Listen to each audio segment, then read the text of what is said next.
Viver e não terá vergonha de ser feliz. Eu sou Isabel Eifliger, terapeuta, e hoje vou trazer um tema para você que é muito constante nas terapias e nos processos terapêuticos. É a culpa. O que é a culpa? De onde vem a culpa? E se ela serve para alguma coisa? E se ela não serve, como eliminá-la ou como equilibrar em nossa vida? Você está assistindo o canal 14 TV Cidade. Seja bem-vindo, seja bem-vinda.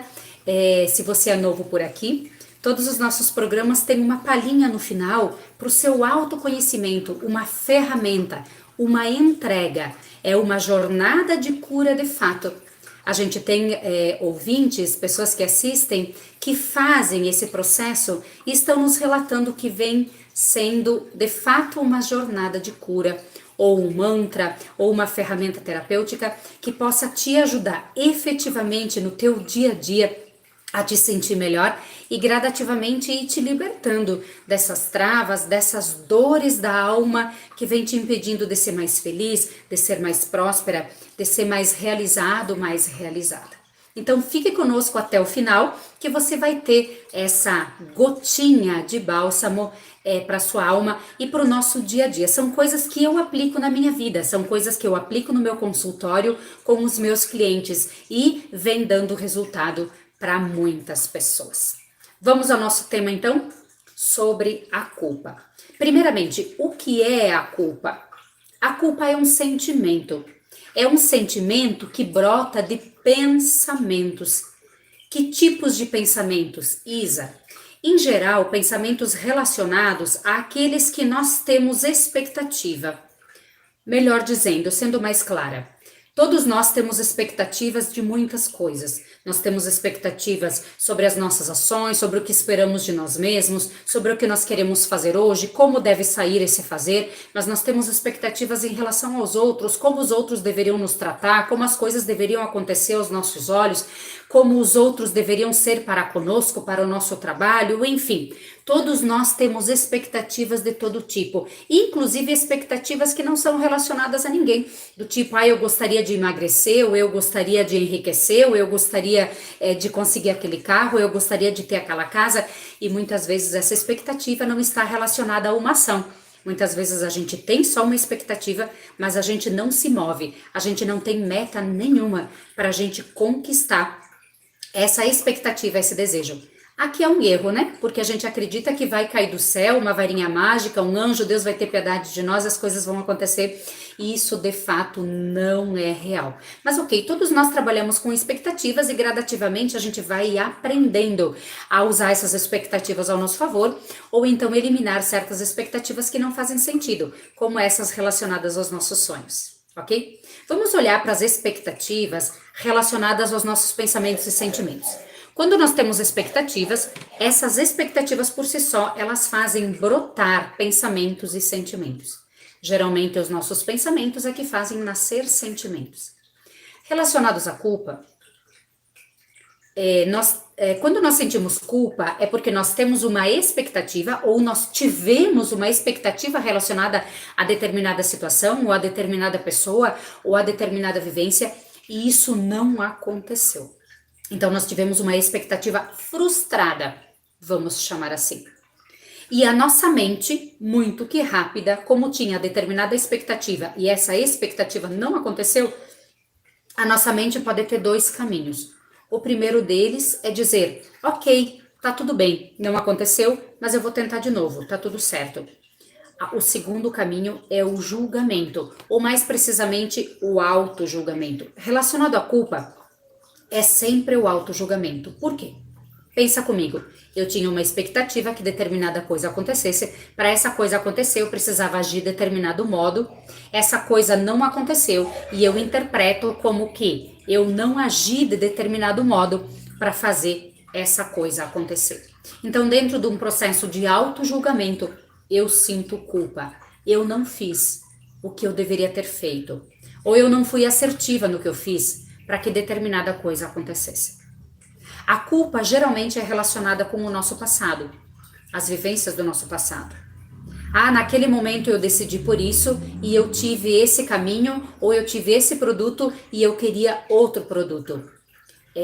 A culpa está bastante relacionada às nossas escolhas profissionais, ou às nossas escolhas nos relacionamentos, ou às nossas escolhas na casa que estamos morando, no carro que estamos dirigindo, ou as nossas escolhas relacionadas ao momento de ter filhos ou não ter filhos, se vamos ter ou se não vamos ter. Costumamos brincar aqui se casamos ou se compramos uma bicicleta. A culpa está relacionada a processos de decisão, certo? Todo processo de decisão implica em ser assertivo ou ter errado. Quando é que conseguimos olhar para um processo em que erramos? Quando as nossas expectativas foram frustradas. Vamos olhar para um processo de relacionamento? Vamos concretizar essa nossa conversa? Um processo de relacionamento. Bom, eu estou namorando e essa pessoa me parece muito querida, me parece muito amável, eu gosto do jeito que ela me acolhe, eu gosto do jeito que nós conversamos, eu gosto quando estamos juntos, eu me sinto bem quando estamos juntos, eu gosto como ela me apoia, como ela vê a vida, ela me faz bem. E aí, partindo desses elementos, eu decido dar um passo a mais e, de repente, engatar esse namoro, ou engatar esse noivado, ou aceitar o casamento, enfim, não importa qual seria o próximo passo.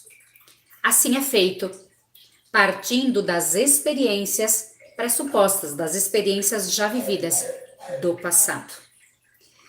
Tempo vai passando, vivências vão acontecendo e dali a pouco eu me percebo infeliz nesse relacionamento.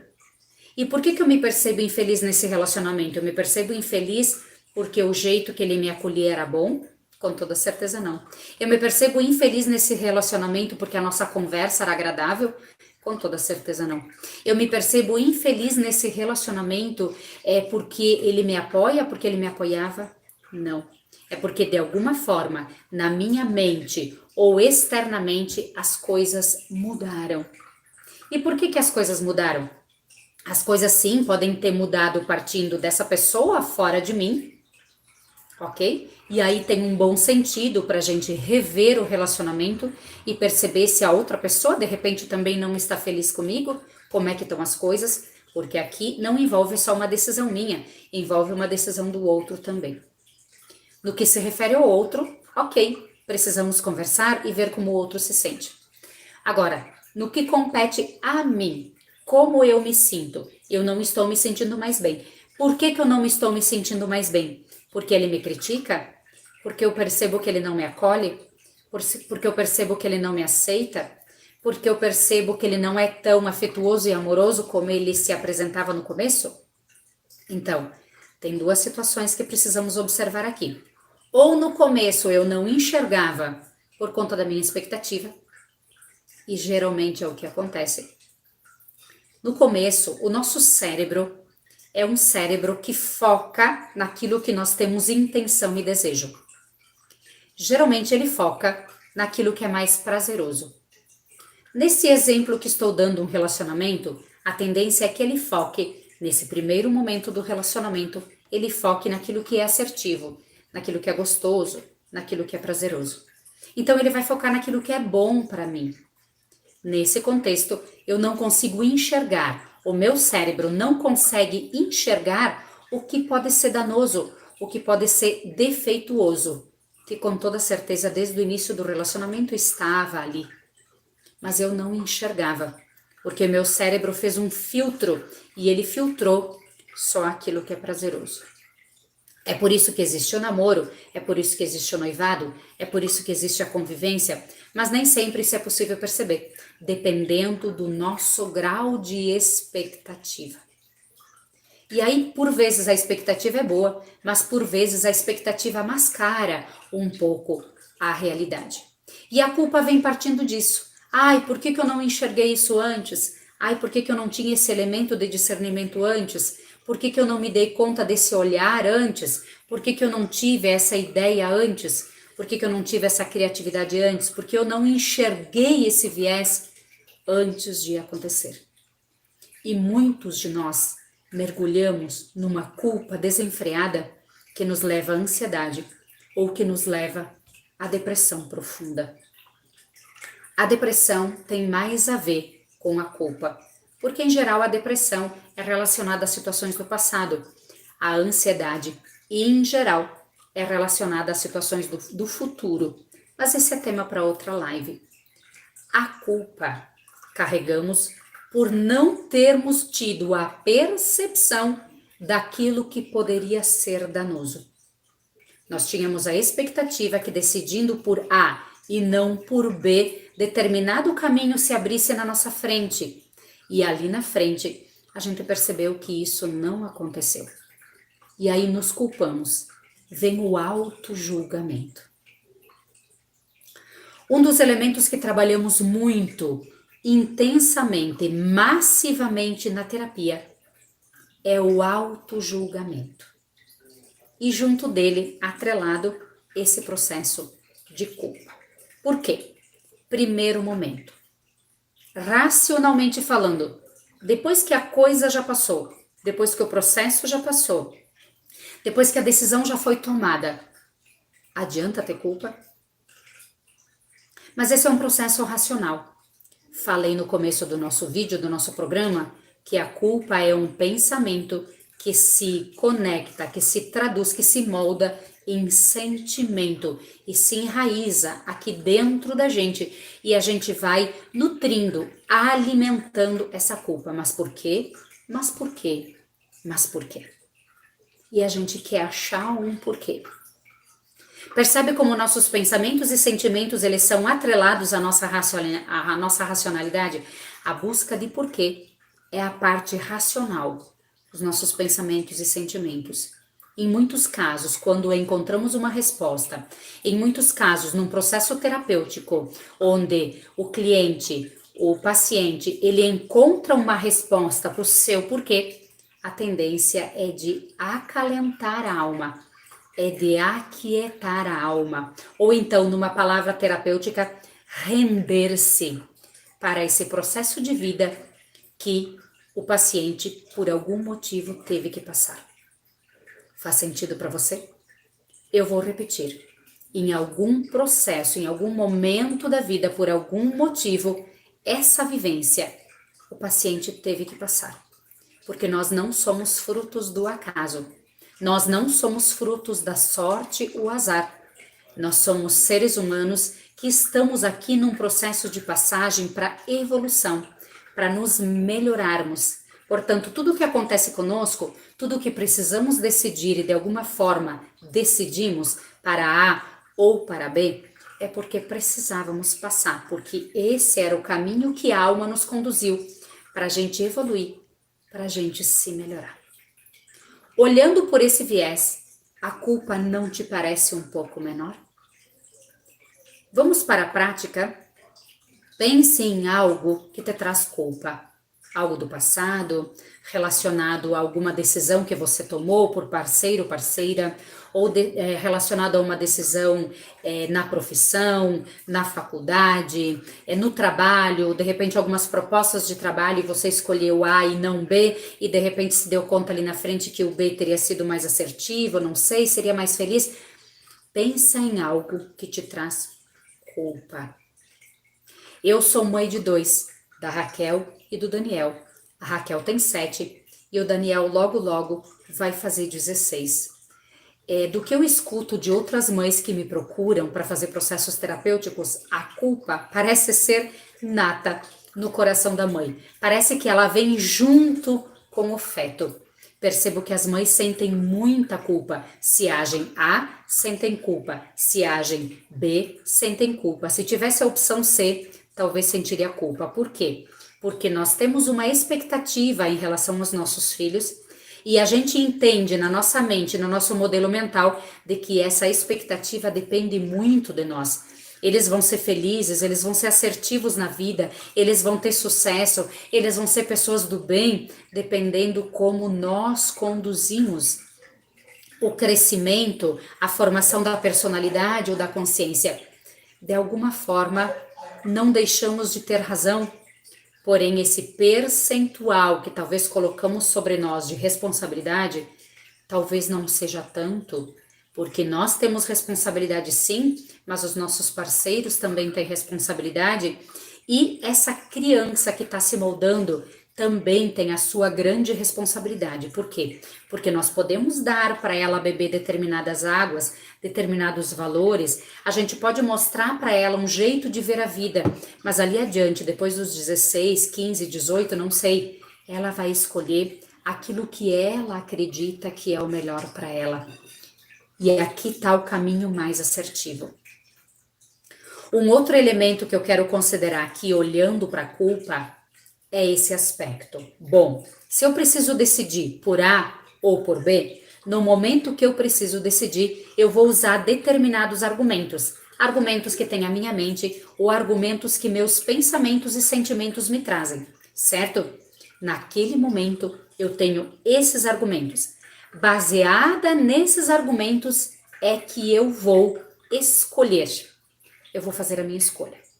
Se uma hora depois, um dia depois, um mês depois, um ano depois, uma década depois, eu percebi que me equivoquei, você já parou para pensar que você se percebeu equivocada, equivocado, porque você não é mais a mesma pessoa?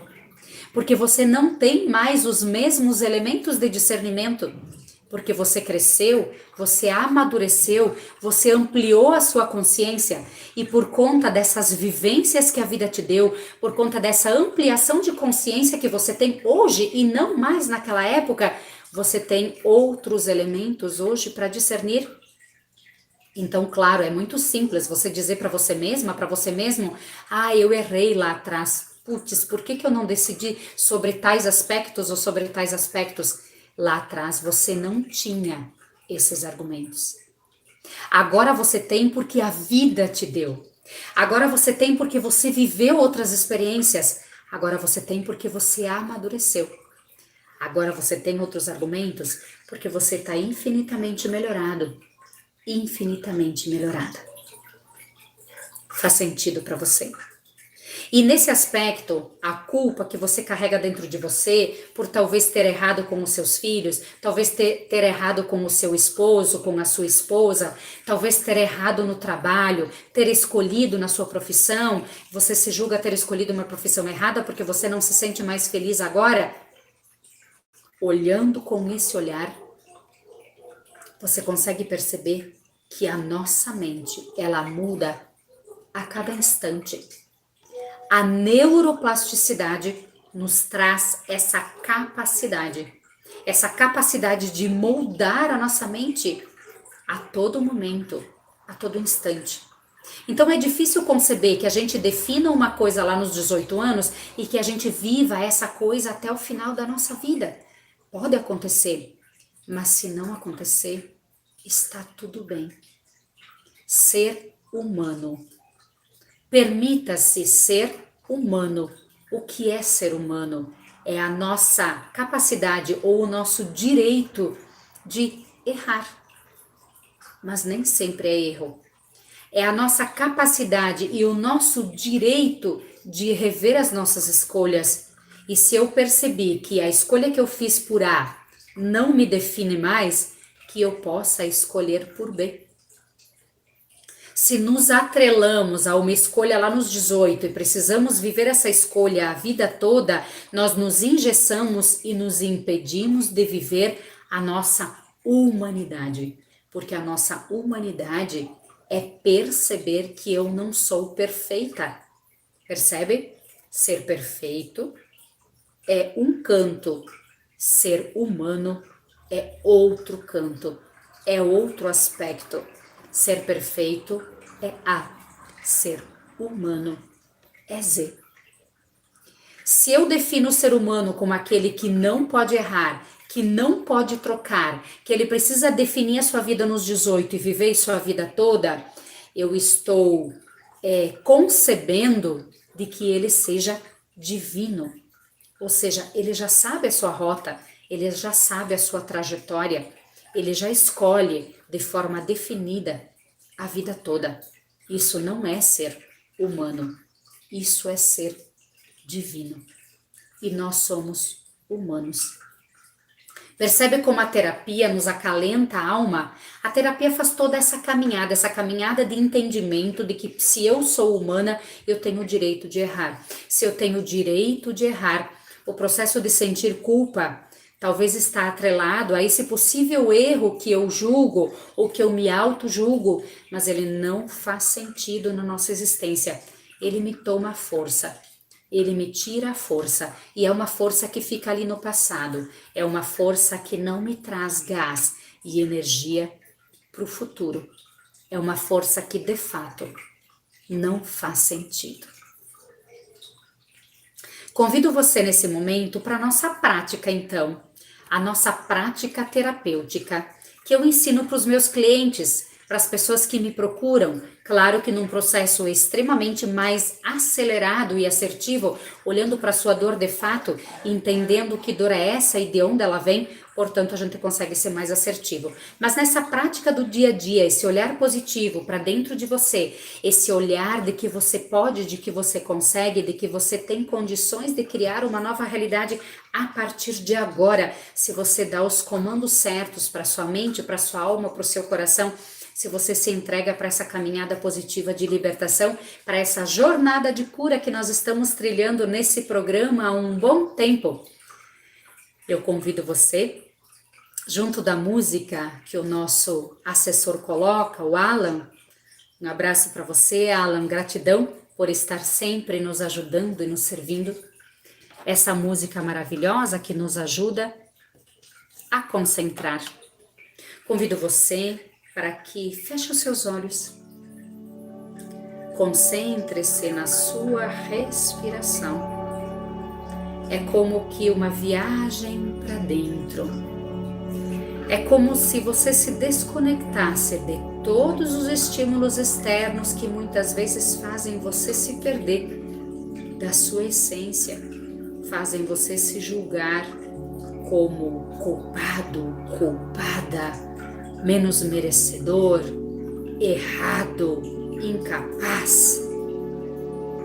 Olhando para dentro de você, respirando profundamente e acompanhando esse ar que entra e sai.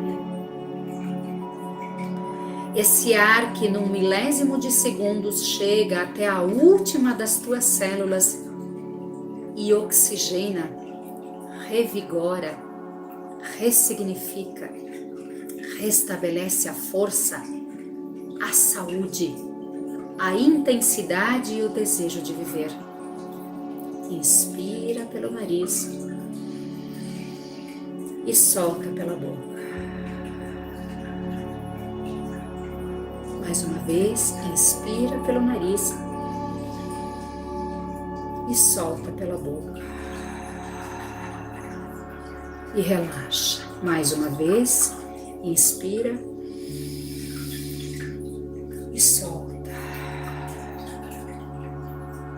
E assim, conectado, conectada a você, à sua essência, ao seu interior que é divino, que é humano, mas que é divino também, porque você está o tempo todo conectado à sua fonte criadora, que é Deus, que é a fonte divina do ser.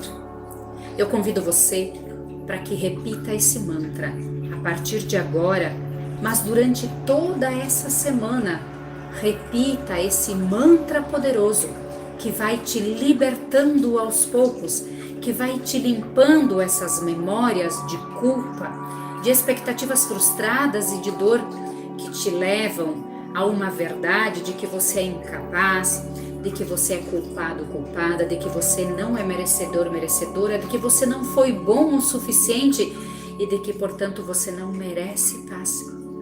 Percebe como um percentual muito grande das tuas vivências estão relacionadas aos teus pensamentos e sentimentos? Por isso, a força da reprogramação mental, a força da terapia, a magia da terapia é extremamente eficaz. Dê-se esse presente a partir de agora. Concentre-se e repita: fonte criadora, Criador de tudo que é, limpa em mim a culpa, limpa em mim o engano, limpa em mim a expectativa frustrada. Fonte criadora, Criador de tudo que é, limpa em mim os erros que cometi com os meus filhos, os erros que cometi como meu parceiro, minha parceira. Fonte criadora, Criador de tudo que é, limpa em mim a culpa de não ter agido diferente lá naquele momento, a culpa de não ter agido diferente com o meu pai, com a minha mãe, com fulano, com ciclano, naquele momento que carrego ainda como mágoa dentro de mim. Fonte criadora, Criador de tudo que é, limpa em mim. Fonte criadora, Criador de tudo que é, limpa em mim. Convido você para que repita esse mantra essa semana e para que faça valer essa limpeza a cada dia que passa. E depois deixa aqui a tua contribuição, de onde você está vendo, se do canal 14, se do YouTube, se do Face, se do Insta, não importa a rede social que você está assistindo esse programa. Deixe aqui a sua contribuição, deixe aqui o tema que você gostaria que nós tratássemos, que nós conversássemos, para que de fato esse programa possa ser para mim e para você uma jornada de cura. Espero ter honrado esse período que você esteve conosco e uma boa caminhada e uma boa jornada. Viver e não terá vergonha de ser feliz.